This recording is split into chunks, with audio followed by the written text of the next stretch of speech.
RAS की प्रारंभिक एवं मुख्य परीक्षा में जो थर्ड पेपर शामिल किया गया है उसमें राजस्थान की पॉलिटी एवं राज्य व्यवस्था संबंधी कुछ टॉपिक शामिल किए गए हैं। उनमें से वो टॉपिक है राज्य सरकार के अधीन संचालित राज्य स्तर की प्रशासनिक एवं संवैधानिक संस्थाएं। तो उनमें से एक संस्था पर हम पहले ही डिस्कस कर चुके हैं, राज्य मानवाधिकार आयोग। आज हम दूसरी प्रशासनिक संस्था राज्य वित्त आयोग पर चर्चा करेंगे और यह टॉपिक आरएएस प्री परीक्षा एवं मुख्य परीक्षा दोनों के लिए काफी महत्वपूर्ण है। टॉपिक के लास्ट में आपको बताया जाएगा कि आरएएस प्री में किस प्रकार से क्वेश्चन इस टॉपिक से पूछे जा सकते हैं और आरएएस मेंस में किस प्रकार से क्वेश्चन यहाँ से एक्सपेक्टेड हो सकता है। तो आप ध्यान से सुनेंगे। राज्य वित्त आयोग, स्टेट फाइनेंस कमीशन। सबसे पहले राज्य वित्त आयोग का गठन एवं संरचना, composition and structure of state finance commission. राज्य वित्त आयोग के बैकग्राउंड के रूप में सबसे पहले हम देखेंगे 73वां एवं 74वां संविधान संशोधन अधिनियम 73 एंड 74 कॉन्स्टिट्यूशनल अमेंडमेंट एक्ट 1992 1992 और 1993 से लागू हुआ। इन दोनों संविधान संशोधनों के द्वारा पंचायती राज संस्थाओं एवं नगर पालिकाओं को संवैधानिक दर्जा दिया गया और उनकी कार्य प्रणाली एवं संगठन को पूरी तरह से व्यवस्थित किया गया। जिस तरीके से लोकसभा और विधानसभाओं की कार्य प्रणाली व्यवस्थित है, उसी पैटर्न पर भारत की संसद ने इन संविधान संशोधनों के माध्यम से पंचायती राज और नगर पालिकाओं की शासन प्रणाली में एवं बुनियादी ढांचे में काफी सारे परिवर्तन किए। उसी संदर्भ में राज्य वित्त आयोग की आवश्यकता महसूस होगी, क्योंकि इन संशोधनों के द्वारा पंचायती राज और नगर पालिकाओं की संरचना में महत्वपूर्ण बदलाव किए गए और उसमें साफ लिख दिया गया कि अब पंचायत एवं नगर पालिकाओं की वित्तीय स्थिति के लिए अलग से एक संवैधानिक संस्था बनाई जाएगी, जिसे राज्य वित्त आयोग नाम दिया गया है। तो राज्य वित्त आयोग का गठन केवल और केवल राज्य की पंचायती राज संस्थाओं और नगर पालिकाओं की वित्तीय स्थिति को सुदृढ़ बनाने के लिए किया गया है। इससे पहले राज्य की ये संस्थाएं राज्य सरकार की इच्छा पर निर्भर करती थी, इसलिए इन संस्थाओं की प्रगति काफी धीमी रही और सबसे निचले स्तर पर लोकतांत्रिक विकेंद्रीकरण का कार्य भारत में पूरा नहीं हो पाया। यही कारण है कि 73वें 74वें संविधान संशोधन के पश्चात भारत सरकार ने इन संस्थाओं को भारत के सबसे निचले स्तर पर क्रांतिकारी कदम और क्रांतिकारी बदलाव के रूप में इन्हें स्थापित करने का फैसला किया है। भारत के संविधान में जब आप चैप्टर 9 को पढ़ते हैं, अध्याय 9, तो अध्याय 9 में स्थानीय संस्थाएं विषय पर काफी कुछ लिखा गया है। उसी टॉपिक के अंतर्गत अनुच्छेद 243 है। तो अनुच्छेद 243 पूरी तरह से स्थानीय संस्थाओं, जिनमें पंचायती राज और नगर पालिकाओं को शामिल किया गया है, उनसे संबंधित काफी सारे प्रावधान किए गए हैं। तो राज्य वित्त आयोग उसी संदर्भ में बनाया गया है।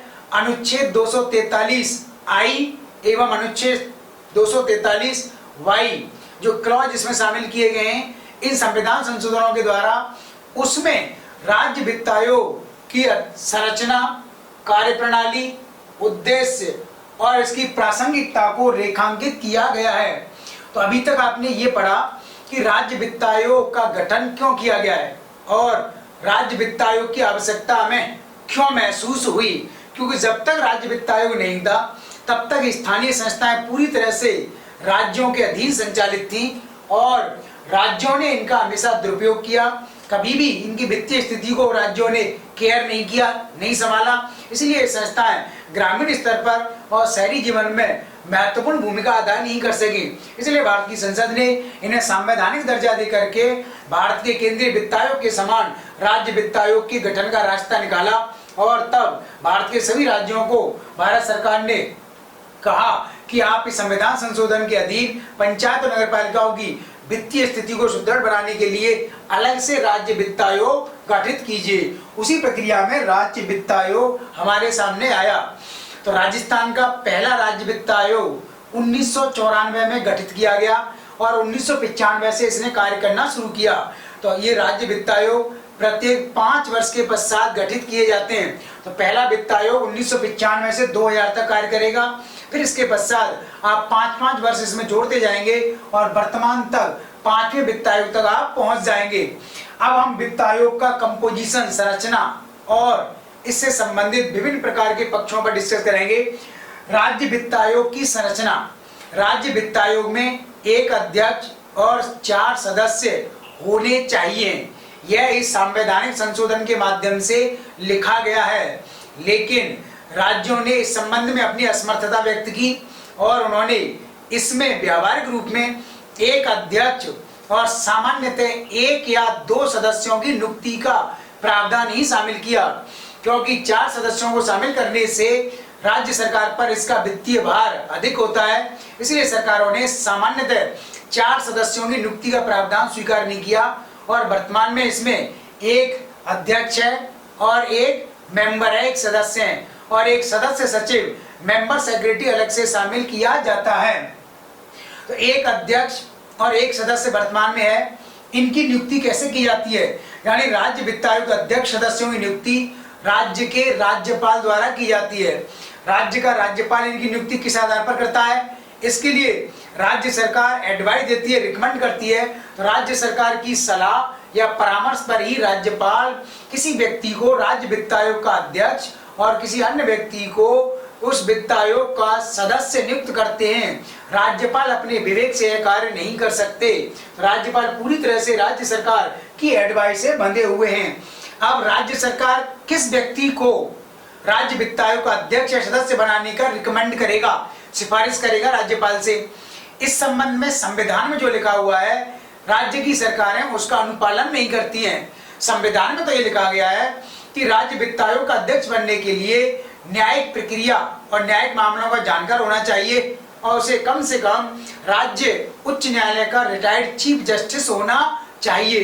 किंतु राजस्थान में और भारत के किसी भी राज्य में इस प्रावधान को पूरी तरह से पालन नहीं किया गया है और राजस्थान में जो भी राज्य वित्त आयोग के अब तक अध्यक्ष बनाए गए, टोटल 5 अध्यक्ष बनाए जा चुके हैं। 5वां अध्यक्ष वर्तमान में अभी कार्य कर रहा है।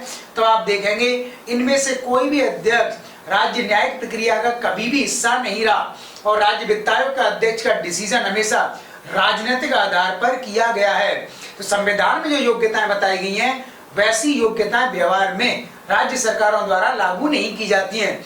इसी प्रकार सदस्यों की योग्यताएं बताई गई हैं। 4 में से कम 2 सदस्य न्यायिक प्रक्रिया के जानकार होने चाहिए।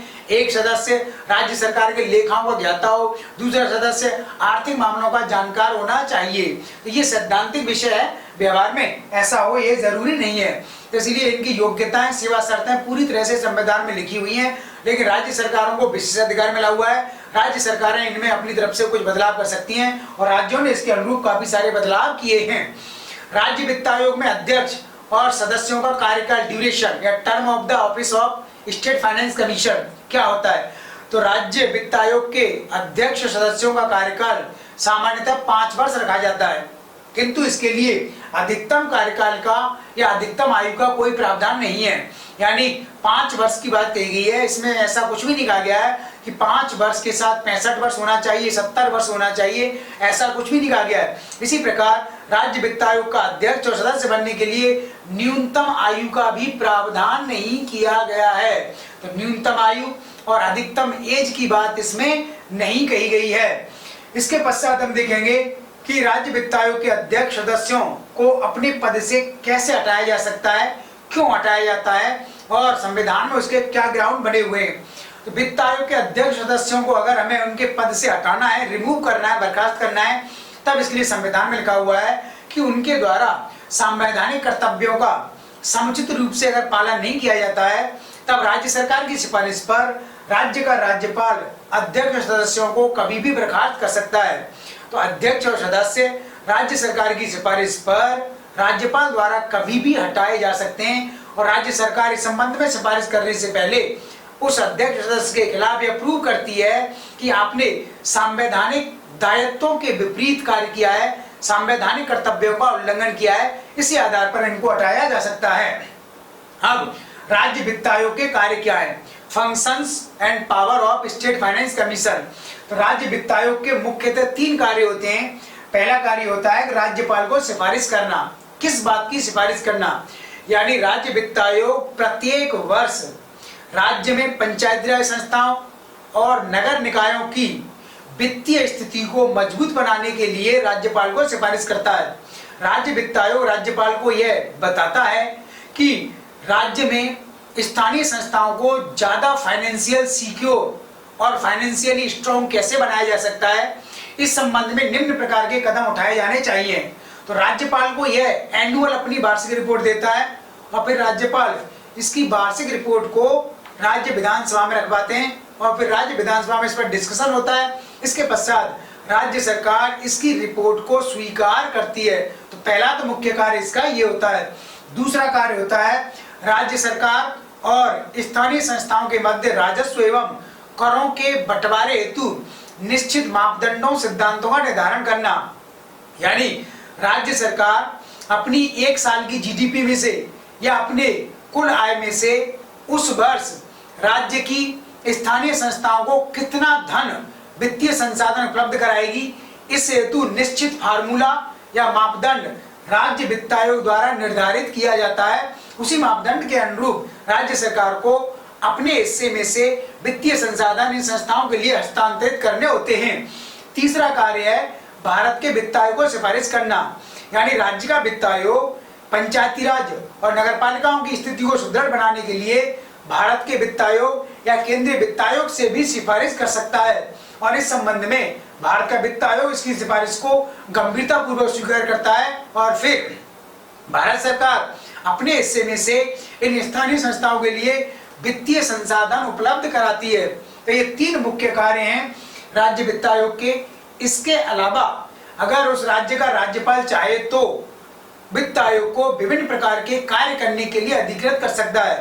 राज्यपाल उन वित्तीय संस्थाओं और स्थानीय संस्थाओं की स्थिति को सुदृढ़ बनाने के लिए राज्य वित्त आयोग से विभिन्न प्रकार के कार्य करने के लिए कह सकता है और राज्य वित्त आयोग राज्यपाल द्वारा दिए गए आदेश को रिजेक्ट नहीं कर सकता, खारिज नहीं कर सकता। जिस संबंध में राज्यपाल ने इस प्रकार का आग्रह किया है, राज्य वित्त आयोग को इसके अनुरूप कार्य करना होगा। एक इनफॉर्मल वर्क, एक अनौपचारिक कार्य यह भी होता है। अब हम देखेंगे कि राजस्थान में अभी तक कितने वित्त आयोग गठित किए गए हैं और किस किस को वित्त आयोग का चेयरमैन बनाया गया है। अभी तक राजस्थान में केवल 5 वित्त आयोग गठित किए गए हैं। पहला वित्त आयोग 1995 से 2000 में गठित किया गया। उस समय वित्त आयोग के अध्यक्ष बनाए गए थे के गोयल या कृष्ण कुमार गोयल। इसके बाद दूसरा वित्त आयोग बना 2000 से 2005 के बीच में, उसके अध्यक्ष थे हीरालाल देवपुरा। तीसरा वित्त आयोग बनाया गया माणिक चंद सुराणा की अध्यक्षता में और इसका ड्यूरेशन था, समय था 2005 से 2010। और चौथा वित्त आयोग बनाया गया बीडी कल्ला की अध्यक्षता में 2010 से 2015। पांचवा वित्त आयोग वर्तमान में काम कर रहा है और इसके अध्यक्ष हैं डॉक्टर ज्योति किरण, जो भाजपा की कार्यकर्ता रही और महाराष्ट्र की रहने वाली है। तो भारत में जो वित्त आयोग है, केंद्रीय वित्त आयोग, वो 1951 से काम कर रहा है, जबकि राज्यों में वित्त आयोग 1995 के बाद शुरू हुए, क्योंकि 1993 से 73वें 74वें संविधान संशोधन को लागू किया गया। उसके बाद राज्य सरकारों ने अपनी विधानसभाओं के माध्यम से कानून बनाए और इस प्रकार से 1995 से उस कानून को लागू किया। इसलिए सभी राज्यों में अभी तक 5वें राज्य वित्त आयोग ही कार्य कर रहे हैं। तो ये राज्य वित्त आयोग पर ओवरऑल डिस्क्रिप्शन था, इसके बारे में इतनी इंफॉर्मेशन है। अब आरएएस परीक्षा में किस प्रकार के क्वेश्चन यहाँ से पूछे जा सकते हैं। सबसे पहला था वो ये याद रखना है कि राज्य वित्त आयोग का जो प्रावधान किया गया है 73वें और 74वें दोनों संविधान संशोधन के अधीन किया गया है। दूसरी बात याद रखनी है कि राज्य वित्त आयोग केवल और केवल राज्य की स्थानीय संस्थाओं, पंचायती राज और नगर पालिकाओं की वित्तीय स्थिति को सुदृढ़ बनाने के लिए गठित किया गया है। राज्य वित्त आयोग का प्रावधान कहां पर है? अनुच्छेद 243 आई एवं क्लॉज 22 के अंतर्गत। राज्य वित्त आयोग में सैद्धांतिक रूप से एक अध्यक्ष 4 सदस्य होने चाहिए, लेकिन व्यावहारिक रूप में एक अध्यक्ष और एक सदस्य ही इसमें रखा जाता है। इसी प्रकार आपको कंफ्यूज करने के लिए आरएस एग्जाम में अगर अच्छा क्वेश्चन बनाता है वो, तब इस प्रकार की बातें लिखी जा सकती हैं क्वेश्चन पेपर में कि राज्य वित्त आयोग का अध्यक्ष बनने के लिए न्यूनतम आयु 35 वर्ष होनी चाहिए, जबकि ऐसा कोई प्रावधान नहीं है, न्यूनतम आयु का कोई प्रावधान नहीं किया गया, ध्यान रखेंगे। इसी प्रकार 5 वर्ष का कार्यकाल निर्धारित होता है, लेकिन उसके साथ एज का कॉन्सेप्ट नहीं है। वो इसमें 5 वर्ष के साथ 65 वर्ष 70 वर्ष की बात लिख सकता है या 66 वर्ष लिख सकता है, तो देना आप पकड़ जाएंगे कि ये हमसे गलती कराने के लिए कह रहा है। इसी प्रकार इसके सदस्यों को और अध्यक्ष को हटाने की प्रक्रिया सामान्य प्रक्रिया है। राज्य सरकार की सिफारिश पर राज्यपाल कभी भी बर्खास्त कर सकता है, और वो आपको कंफ्यूज करने के लिए या माइनर सा क्वेश्चन बनाने के लिए लिख सकता है कि राज्य वित्त आयोग के अध्यक्ष को महाभियोग प्रक्रिया के द्वारा हटाया जा सकता है, अथवा राज्य उच्च न्यायालय के न्यायाधीश को हटाने की समान प्रक्रिया के द्वारा हटाया जा सकता है। तो ये बात गलत है। और अभी तक निम्न में से कौन व्यक्ति राज्य वित्त आयोग का अध्यक्ष नहीं रहा? तो 5 व्यक्ति ही राज्य वित्त आयोग के अध्यक्ष बने। तो ध्यान रखेंगे, इनका क्रम पूछ सकता है। इतने प्रकार से इसमें प्री परीक्षा हेतु क्वेश्चन पूछे जा सकते हैं। इसके अलावा मुख्य परीक्षा के लिए क्या क्वेश्चन पूछा जा सकता है? राज्य वित्त आयोग का गठन एवं संरचना स्पष्ट कीजिए। राज्य वित्त आयोग की आवश्यकता किस संदर्भ में हुई? राज्य वित्त आयोग ने अपनी स्थापना से लेकर के वर्तमान तक किस प्रकार स्थानीय संस्थाओं की वित्तीय स्थिति को सुदृढ़ बनाने में अपनी महत्वपूर्ण भूमिका अदा की है। अगला क्वेश्चन पूछा जा सकता है, क्या आप इस मत से सहमत हैं कि राज्य वित्त आयोग अपनी भूमिका का निर्वहन सही तरीके से कर रहा है? अथवा अगला क्वेश्चन ये पूछा जा सकता है, आपके मतानुसार राज्य वित्त आयोग को किस प्रकार से कार्य करना चाहिए जिससे राज्य में पंचायती राज संस्थाएं और नगर निकाय बेहतर तरीके से विकासात्मक संबंधी कार्यों को कर सकें? अगला क्वेश्चन ये पूछा जा सकता है, राज्य वित्त आयोग की स्वतंत्रता एवं स्वायत्तता संविधान में सुनिश्चित की गई है, क्या आप इस मत से सहमत हैं? और अगर ये आप इससे सहमत नहीं है, तब आप उस लिमिटेशन सीमाओं को बताइए कि राज्य वित्त आयोग किस प्रकार राज्य सरकार के हस्तक्षेप के तहत कार्य कर सकता है। इस प्रकार के क्वेश्चन प्री और मेन एग्जाम में पूछे जा सकते हैं। इसको आप पढ़ लीजिए, छोटा सा टॉपिक है, ठीक है। थैंक यू, धन्यवाद।